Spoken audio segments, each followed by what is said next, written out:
Have you ever needed to make a phone call, but couldn't because you couldn't hear the other person, or maybe they couldn't hear you? It's frustrating, right?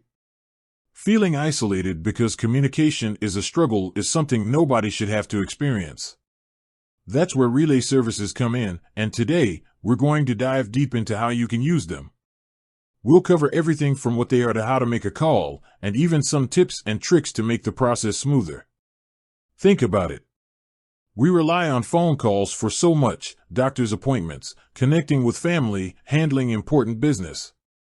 But for millions of people with hearing or speech disabilities, making a simple phone call can be a major hurdle.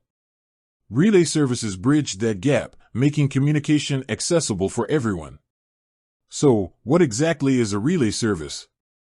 In simple terms, it's a service that acts as an intermediary between two people who are communicating, one or both of whom may have a disability. There are different types of relay services, each designed to cater to specific needs. The most common type is a telecommunications relay service, or TRS.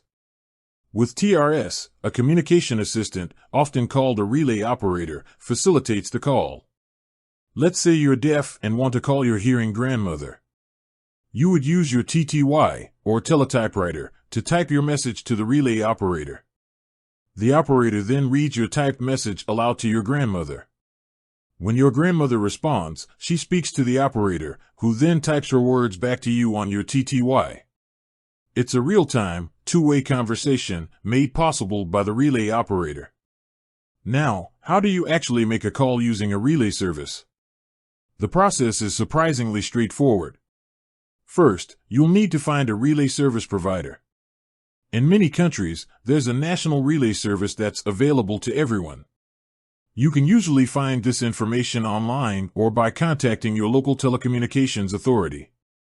Once you've found a provider, you'll need their access number. This is the number you'll dial to connect to the relay service. It's important to note that this is not the number of the person you're trying to call. It's the number that connects you to the relay operator. After dialing the access number, you'll be connected to a relay operator. You'll then provide the operator with the phone number of the person you're trying to reach. The operator will then dial that number and connect the call. Now, here's where it gets interesting. Depending on the type of relay service you're using, the communication method will vary. With TTY, as we discussed earlier, you'll be typing and reading. But there are other options too. For example, there's voice carryover, or VCO. With VCO, you can speak directly to the other person, and the relay operator types their responses back to you. This is great for people who can speak but have difficulty hearing. Then there's hearing carryover, or HCO. With HCO, you can read what the other person is typing, and you can speak directly to them. This is helpful for people who can hear but have difficulty speaking. And let's not forget about captioned telephone service, or CapTel. With CapTel, you can speak to the other person, and you can also read captions of what they're saying on a special phone. This is a fantastic option for people with mild to moderate hearing loss. The beauty of relay services is that they offer flexibility. You can choose the method that works best for you and your communication needs. Now, let's walk through a quick example of making a call using a TTY.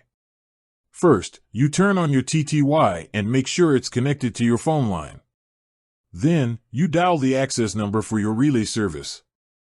Once connected, you type GA, which stands for Go Ahead, to let the operator know you're ready to start the conversation.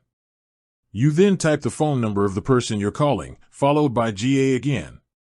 The operator will then dial the number and connect the call. You can then type your message to the operator, who will read it aloud to the other person. Their response will be typed back to you by the operator. When you're finished with the call, you type SK, which stands for Stop Keying, to signal the end of the conversation. It's important to remember that relay operators are trained professionals. They're there to facilitate communication, and they're bound by strict confidentiality rules. They will not share any information about your conversation with anyone. Now, let's talk about some tips for using relay services. First, be patient. Relay calls can sometimes take a little longer than regular calls, especially if there's a lot of back and forth. It's important to be patient with the operator and with the person you're calling. Second, speak clearly and slowly, especially if you're using VCO or CapTel.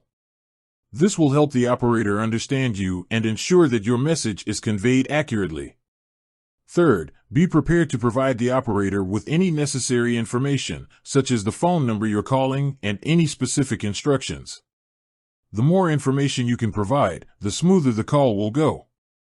Fourth, be aware of any specific protocols or procedures that your relay service provider may have. Some providers may have specific keystrokes or abbreviations that they use. It's a good idea to familiarize yourself with these protocols before making a call.